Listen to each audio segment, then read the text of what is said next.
The heavy, gilded doors of the Winter Palace in St. Petersburg did not merely open to rooms. They opened to a world that seemed insulated from the friction of time itself, a sanctuary of malachite, lapis lazuli, and the soft, rhythmic ticking of Fabergé clocks. Within these cavernous halls, the four daughters of Tsar Nicholas II, Olga, Tatiana, Maria, and Anastasia, moved like celestial bodies within a private solar system, their lives defined by the contrasting layers of rigid imperial protocol and the tender, sequestered intimacy of the nursery.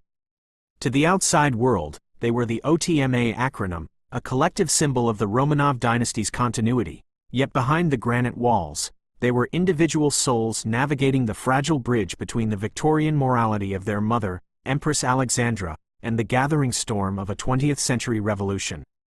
The splendor of their early years was framed by the scent of lilies of the valley and the crisp salt air of the Baltic Sea during their summers aboard the imperial yacht, the Standard, where the constraints of the court were momentarily exchanged for the laughter of grand duchesses dancing with naval officers on sun-drenched decks.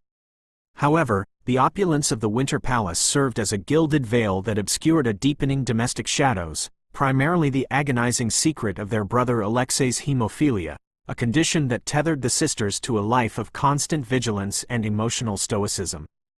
This shared burden forged a bond between the sisters that was uncommonly tight, creating a little world where they shared bedrooms, wore identical white muslin dresses, and addressed each other with pet names that stripped away the heavy titles of the Romanov lineage. Olga, the eldest, possessed a melancholic intellect, often found retreated into the verses of Lermontov or the complex scores of Rachmaninoff, feeling the tremors of the empire's unrest more keenly than her younger siblings. Tatiana, often described as the governess, embodied the poise of a future empress, managing the household with a natural authority that masked the vulnerability of a teenage girl dreaming of a life beyond the Alexander Palace's iron gates. Their childhood was a paradox of infinite wealth and profound isolation, as the empress, fearing the judgment of the St. Petersburg aristocracy and the exposure of the Tsarevich's illness, withdrew the family into the suburban seclusion of Tsarskoye Selo, unwittingly severing the crown from the people it was meant to lead.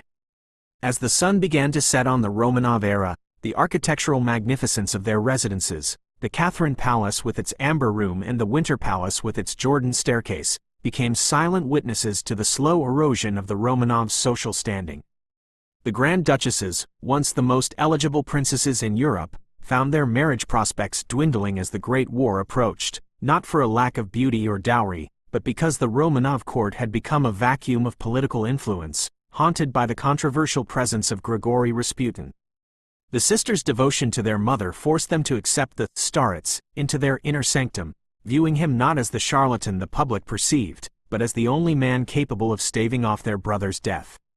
This spiritual entanglement would eventually become the catalyst for their public downfall, as the line between the sacred and the profane blurred in the eyes of a starving and war-weary Russian populace, turning the once beloved little mothers of the empire into symbols of an archaic and indifferent autocracy.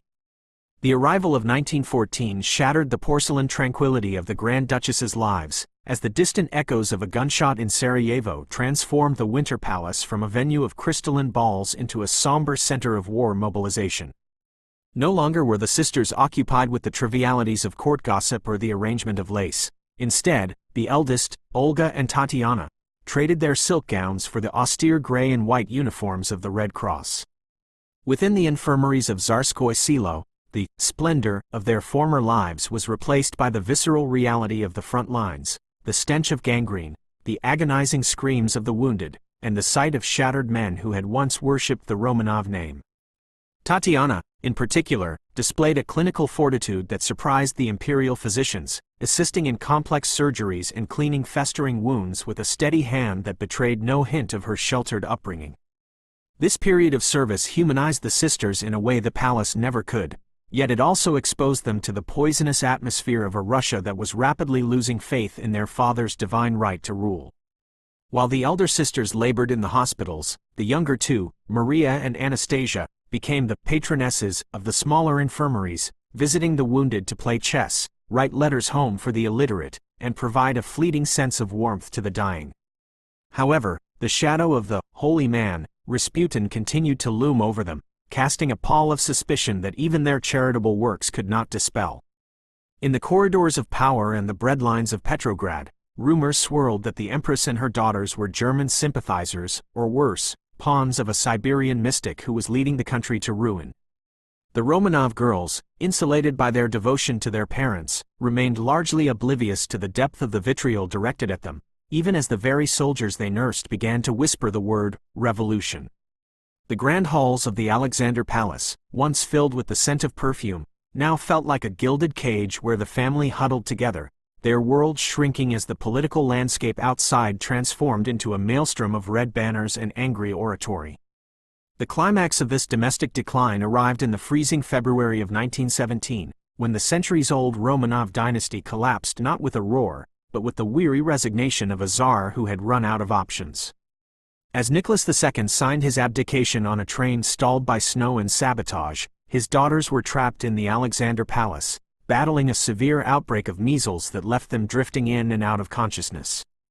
It was only when the palace's elite guards began to desert their posts, stripping the imperial monograms from their uniforms, that the sisters realized the world they were born into had ceased to exist. When the Tsar finally returned, no longer an autocrat but a common citizen under house arrest, he found his daughters shorn of their hair due to their illness, a haunting visual metaphor for the loss of their royal status. The once glittering Grand Duchesses were now prisoners in their own home, forced to watch from behind frosted windows as the revolutionary crowds defiled the statues of their ancestors, marking the beginning of a long, dark journey toward abasement in Siberia. The transition from imperial majesty to revolutionary captivity was marked by a chilling descent into the mundane, as the family was moved from the familiar comforts of the Alexander Palace to the remote, wooden governor's house in Tobolsk, Siberia. This relocation, orchestrated by the provisional government under Alexander Kerensky, was initially framed as a measure for their safety, yet it felt like a funeral procession for the life they had known. In the biting Siberian cold, the Grand Duchesses displayed a resilience that surprised their captors. They chopped wood for heat, cleaned their own rooms, and staged small theatrical plays to keep their spirits and their father's morale from collapsing. The splendor of the Winter Palace was now a ghost, replaced by the sound of boots on floorboards and the watchful eyes of guards who grew increasingly hostile as the political tide in Russia shifted from the moderate liberals to the radical Bolsheviks. Olga, the most perceptive of the four, fell into a deep, quiet depression, her eyes reflecting the realization that the world had not only forgotten them but was actively seeking their erasure. When Vladimir Lenin's Bolsheviks seized power in the October Revolution, the atmosphere of their confinement transformed from one of respectful detention to one of ideological malice. The House of Special Purpose, in Yekaterinburg, the Ipatiev House, became their final fortress, a grim, two-story stone building surrounded by a double palisade that obscured the very sky. Here, the Grand Duchesses were subjected to the ultimate degradation. Their privacy was systematically stripped away, the guards scrawled obscenities on the walls, and the sisters were forced to share the few remaining treasures they had sewn into their bodices with the men who would eventually become their executioners. Despite this, the girls maintained a defiant sense of grace. Their letters from this period filled not with bitterness, but with a spiritual yearning and a concern for the suffering of Russia itself. Tatiana and Maria took on the heavy physical labor of the household, while Anastasia, the family's Schweepsick, or imp, used her sharp wit to coax smiles from the weary soldiers, momentarily bridging the chasm between the dying aristocracy and the rising proletariat. The architectural layout of the Ipatiev house was a labyrinth of entrapment, where the windows were painted over with whitewash to prevent the family from seeing the outside world or being seen by any lingering loyalists. Inside, the heat was stifling, and the food was reduced to basic rations, yet the sisters remained a cohesive unit, their bond strengthened by the shared knowledge of their father's vulnerability and their mother's failing health. The splendor of their past, the diamonds, the titles, the lineage, had been distilled into the simple act of survival and the preservation of their dignity. As the White Army approached Yekaterinburg in a desperate rescue attempt, the Bolshevik authorities, fearing the Romanovs would become a rallying cry for the counter-revolution, made the fateful decision to liquidate the baggage. The Grand Duchesses, unaware that their lives were being debated in the Kremlin, spent their final days in prayer and quiet companionship, their innocence becoming a tragic counterpoint to the ruthless political pragmatism that was about to consume them. The midnight air in Yekaterinburg on July 17, 1918, was heavy with a suffocating stillness, a silence that preceded the total annihilation of a 300-year-old dynasty. Shortly after midnight, the family physician, Dr. Botkin, was awakened and told that the family must be moved to the basement for their own safety, as the city was under threat from the approaching White Army. The Grand Duchesses, displaying the calm obedience that had defined their months of captivity, dressed themselves with meticulous care, unknowingly preparing for their own martyrdom. They descended the stairs, Nicholas carrying the frail Alexandra followed by her daughters, who carried small cushions and bags containing their most precious remaining possessions. The room they entered was a semi-basement, vaulted and bare, illuminated only by a single dim lantern that cast long, flickering shadows against the wallpaper. There was a surreal, domestic quality to the scene as the Empress requested chairs for herself and her son, while the four sisters stood behind them, their backs against the cold stone wall, still believing this was merely another relocation in a long series of exiles. The illusion of safety vanished in a heartbeat when Yakov Yurovsky, the commandant of the House of Special Purpose, stepped forward with a small squad of executioners and read a brief, cold decree of death. The splendor of the Romanovs met the brutal reality of the Bolshevik firing squad in a confined space that amplified the thunder of the pistols into a deafening roar. The initial volley was chaotic and thick with the acrid smoke of gunpowder, creating a blinding fog in the small room. While the Tsar and Tsarina perished almost instantly, a horrific realization dawned upon the executioners. The Grand Duchesses remained alive, huddled against the wall, shielded by an invisible armor. In a desperate attempt to preserve the crown jewels from their captors, the sisters had sewn pounds of diamonds, pearls, and precious stones into their corsets and undergarments. These hidden gems acted as a makeshift bulletproof vest, causing the lead projectiles to ricochet off their bodies and zip around the room like angry hornets, further prolonging the agony of the scene. What followed was a nightmare that stretched the boundaries of human cruelty, as the smoke-filled cellar became a chamber of frantic, clumsy violence. The executioners, panicked by the miraculous resilience of the girls and the rising noise that threatened to alert the neighborhood, resorted to bayonets and rifle butts. Olga and Tatiana, the elder sisters, were the first to fall under the renewed assault, while Maria and Anastasia were cornered, screaming, their silk dresses stained with the blood of their family. The screams of the youngest Grand Duchess, Anastasia, echoed against the vaulted ceiling until the very end, a haunting sound that would fuel decades of myths and pretenders. In those final moments, the grandeur of the Winter Palace, the memories of the Baltic summers, and the hopes of four young women were extinguished in the grime of a Siberian basement, leaving behind nothing but the silence of the dead and the heavy scent of ozone and iron. The aftermath of the basement execution was not the end of the Romanov story, but the beginning of a dark, decades-long mystery that would haunt the Russian soil.